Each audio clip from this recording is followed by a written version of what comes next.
جبل نور، جسے پہاڑ نور یا روشنی کا پہاڑ بھی کہا جاتا ہے، مکہ مکرمہ کے شمال مشرق میں تقریباً 4 کلومیٹر کے فاصلے پر واقع ہے۔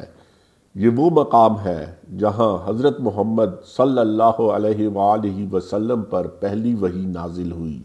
غار حرا جو پہاڑ کی چوٹی پر واقع ہے، اس روحانی واقعے کی یادگار ہے اور یہی وہ جگہ ہے جہاں پہ قرآن پاک کی یہ پہلی وحی نازل ہوئی۔ غار حرا کی زیارت ایک روحانی سفر ہے جو انسان کو اپنے ایمان اور تاریخ سے جڑنے کا موقع فراہم کرتا ہے۔ یہاں پہنچ کر انسان کو اس مقام کے تقدس اور اس کے تاریخی پس منظر کا احساس ہوتا ہے۔ غار حرا تک پہنچنے کے لیے میں نے اپنا سفر مکہ مکرمہ سے ٹیکسی میں شروع کیا اور جبل نور سڑک پر چلتے ہوئے پہاڑ کے بیس تک پہنچا۔ یہاں پہ ایک وسیع پارکنگ ایریا موجود ہے جہاں زائرین اپنی گاڑیاں پارک کر سکتے ہیں۔ پارکنگ مفت ہے اور یہ جگہ عموماً حجاج اور سیاحوں سے بھری رہتی ہے۔ چڑھائی کے آغاز کے قریب اور راستے میں مختلف اسٹالز اور دکانیں موجود ہیں جہاں پانی، مشروبات، ہلکے ناشتے اور یادگاری اشیاء فروخت ہوتی ہیں۔ یہ اسٹالز خاص طور پر گرم موسم میں زائرین کے لیے زیادہ مفید ہیں۔ یہاں پہ ایک ٹورسٹ انفارمیشن سینٹر بھی موجود ہے اور یہی وہ مقام ہے جہاں سے آگے گاڑی نہیں جا سکتی۔ یہاں پہ سڑک ختم ہو جاتی ہے اور اس سے آگے واکنگ ٹریک شروع ہو جاتا ہے۔ غار حرا تک آنے کے لیے میں نے فجر کی نماز کے بعد ناشتہ کر کے حرم سے اپنا سفر شروع کیا۔ اگرچہ مکہ سے پہاڑ کے بیس تک ٹیکسی نے صرف 15 سے 20 منٹ میں پہنچا دیا، لیکن اصل وقت پہاڑ چڑھنے میں لگ جاتا ہے۔ اس لیے یہ سفر جتنا صبح شروع کیا جائے اتنا بہتر ہے، کیونکہ پھر آپ وقت پر واپس حرم پہنچ کر ظہر کی نماز حرم میں ادا کر سکتے ہیں۔ غار حرا تک چڑھنا آسان نہیں، خاص طور پر اگر آپ بوڑھے، بیمار یا کمزور جسمانی حالت کے ہیں۔ لیکن اگر آپ صحت مند ہیں اور مناسب تیاری کے ساتھ جا رہے ہیں تو یہ چڑھائی قابل برداشت ہے اور روحانی طور پر بہت بامعنی ثابت ہو سکتی ہے۔ راستے میں کچھ جگہوں پر آپ کو زمین پر چیزیں فروخت کرنے والے لوگ بھی ملتے ہیں، لہٰذا کھانے پینے کی کچھ اشیاء بھی یہاں پہ آپ کو مل سکتی ہیں۔ غار حرا کافی بلندی پہ واقع ہے اور پیدل چڑھائی میں عام طور پر 45 منٹ سے 1.5 گھنٹہ لگ جاتا ہے، جو کہ آپ کی فٹنس، رفتار اور رکنے کے وقفوں پر منحصر ہے۔ پہاڑ پر جانے کے لیے سیمنٹ کی سیڑھیاں بنی ہوئی ہیں، لیکن یہ سیڑھیاں بالکل ہموار نہیں ہیں۔ کئی جگہوں پر رستہ کھردار، پتھریلا اور تنگ بھی ہے۔ ان سیڑھیوں کے ساتھ کوئی پراپر حفاظتی ریلنگ یا روشنی کا بندوبست نہیں کیا گیا، لہٰذا رات کے وقت یہاں پہ آنا خطرناک ہو سکتا ہے۔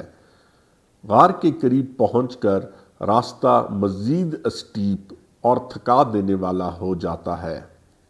گرمی کے دنوں میں یہ چڑھائی مزید مشکل ہو جاتی ہے، اس لیے صبح سویرے یا شام کے وقت جانا بہتر سمجھا جاتا ہے۔ جب میں جبل نور پہاڑ پہ چڑھ رہا تھا تو راستے میں جو مناظر اور قدرتی نظارے مجھے دیکھنے کو ملے وہ دل و دماغ پر گہرا اثر چھوڑ گئے۔ اگرچہ یہ پہاڑ نسبتاً خشک ہے، لیکن اس کی بلندی سے جو نظارے ملے وہ نہایت پر اثر، روحانی اور دلکش تھے۔ جیسے جیسے میں اونچائی پہ جاتا گیا، نیچے مکہ کا شہر چھوٹا نظر آنے لگا۔ گھروں کی چھتیں، گاڑیاں، سڑکیں ایسے دکھائی دینے لگے جیسے کھلونے ہوں۔ ارد گرد کے پہاڑ، وادیاں اور ریتیلے علاقے ایک قدرتی حسن کا احساس دلاتے۔ خشک لیکن خوبصورت چٹانیں، سنسان فضا اور ہلکی ہوا ایک سکون بھرا ماحول فراہم کرتی۔ اور یہی سب کچھ انجوائے کرتے ہوئے میں تقریباً 50 منٹ کی واک کے بعد پہاڑ کی چوٹی پہ پہنچ گیا اور یہاں سے نظر آنے والے مناظر تو دل کو چھو لینے والے اور روح کو تازگی بخشنے والے ہیں۔ اس مقام کی قدرتی خوبصورتی اور روحانی فضا مجھے دنیاوی فکر سے بلند کر کے عبادت اور تفکر کے ماحول میں لے آئی۔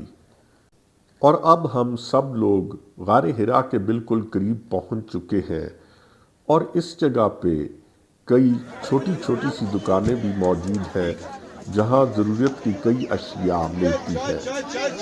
جبل نور کی چوٹی سے مکہ مکرمہ کا پورا شہر ایک کھلی تصویر کی مانند نظر آتا ہے، اور یہ تمام لوگ انہی مناظر کو انجوائے کر رہے ہیں۔ مسجد الحرام کے مینار اور گنبد دور سے نظر آتے ہیں جو دل کو بے حد عقیدت اور محبت سے بھر دیتے ہیں۔ دن کے وقت شہر کی مصروفیت اور زندگی کے آثار نیچے نظر آتے ہیں، لیکن اوپر موجودگی سکون اور تنہائی کا احساس دیتی ہے۔ اور یہ اس وقت میں آپ کو جبل نور کی چوٹی سے غار حرا کے مناظر دکھا رہا ہوں، اور اب ہم اسی غار کی طرف چلتے ہیں۔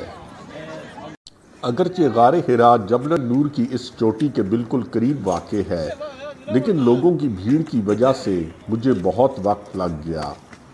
یہاں غار تک جانے کا راستہ بھی بہت تنگ ہے، اور کئی جگہ پر تو ایک وقت میں صرف ایک شخص ہی گزر سکتا ہے۔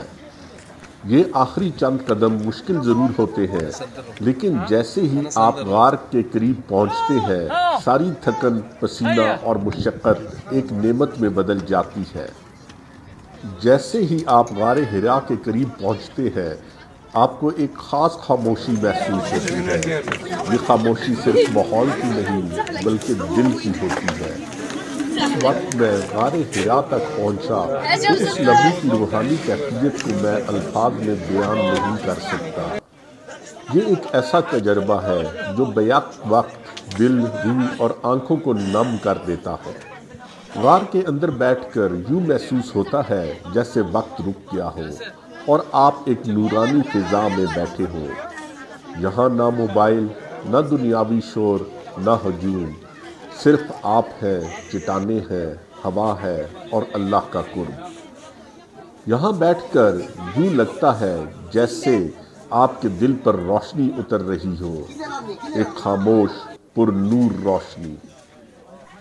یہاں پہنچ کر انسان بے ساختہ توبہ کرتا ہے، شکر ادا کرتا ہے اور دل کی گہرائی سے دعائیں مانگتا ہے۔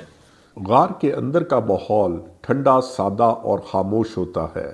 باہر مکہ کی چمکتی روشنیوں یا سورج کی سنہری کرنوں میں نہایا شہر نظر آتا ہے۔ یہ تضاد اندر کی سادگی اور باہر کی روشنی دل میں تفکر، حمد اور شکر کے جذبات کو جگاتے ہیں۔ میں اس وقت مکہ اور خاص طور پر حرم کے خوبصورت نظاروں سے لطف اندوز ہو رہا ہوں، اور اللہ کا شکر ادا کرتا ہوں کہ اس نے مجھے اس مقام پر آنے کا موقع دیا جہاں میرے پاک نبی پر قرآن پاک کی پہلی وحی نازل ہوئی، اور یہ وہ عظیم جگہ ہے جہاں میرے پیارے نبی پہ نبوت کا دروازہ کھلا۔